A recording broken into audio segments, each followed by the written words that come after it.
इनसे क्यों नहीं बात कर रहे लोग? बड़ा आदमी है। सही बात। 5 लाख हम बड़ा आदमी के फिर हम जीवन में असफल लोग के साथे रहिला, सफल लोग के साथे ना रहल चाहिए। असफल लोग के साथे रहब अनुभव मिली। ये लोग सफल आदमी हो। तारा से वो बात को हटाई लास्ट अरे जिंदगी में जो हो घोरलुए जा, जिंदगी में जो हो घोरलुए जा कि अपना जनुआ के हई दिलवा है घोरलुए जा,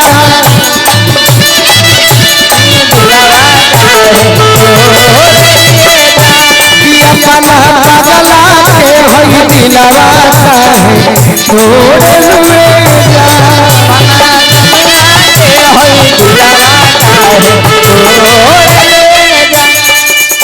अरे दूसरा से नाता अच्छा जोड़लुए जा,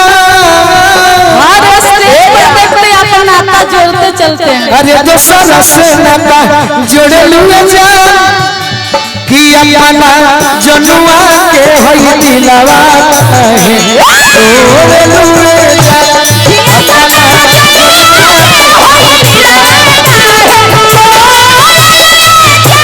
एगो लाइन बजाई हेने जा हो जा मन करे ना जा हेने जा हो जा मन करे केहू न पूछू बताई हो गई सितारी, केहू न पूछू बताई हो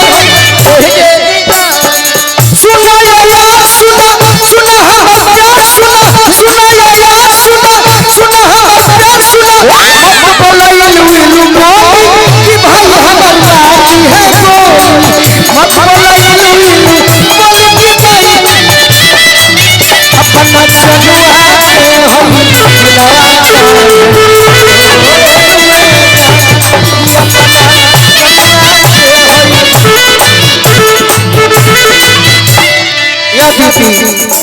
अरे कौन करन तू करेलू बेवफाई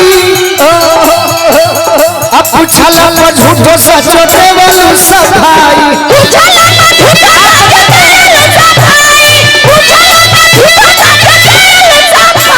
अरे अपना बदल जइबुए हो हजाई आ सोचला पर लगला करे जब फट जाई,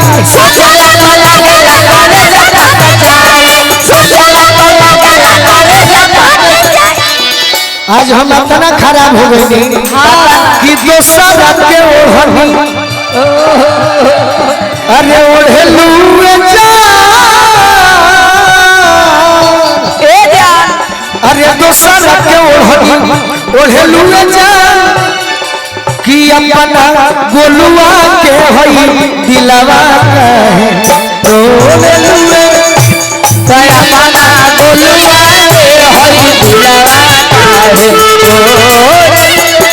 सही लगो हो जइबू तो जा जा ओई बुलवट के नकिया खा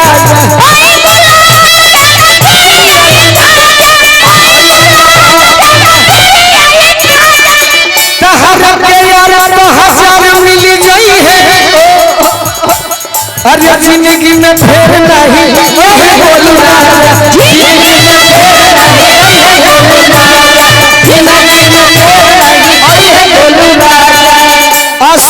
कराना अरे नीरज कराना, अरे नीरज कराना छोड़ लुए जा, नीरज कराना छोड़ लुए जा कि अपना पगला के हई दिलवा है तो ए जा